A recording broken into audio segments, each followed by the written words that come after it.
This car was created for a video game. It'll appear in Gran Turismo 6 for the Sony PlayStation. But Mercedes-Benz designers who created this in their California design studio weren't content to just have it live in a virtual world. So they created a life-size model.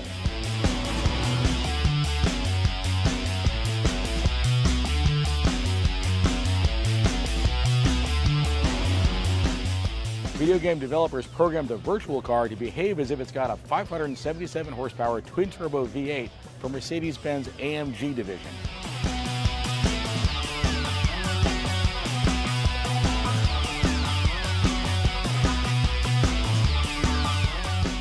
This particular concept car is what's known in the industry as a roller. It has no actual powertrain in it at all.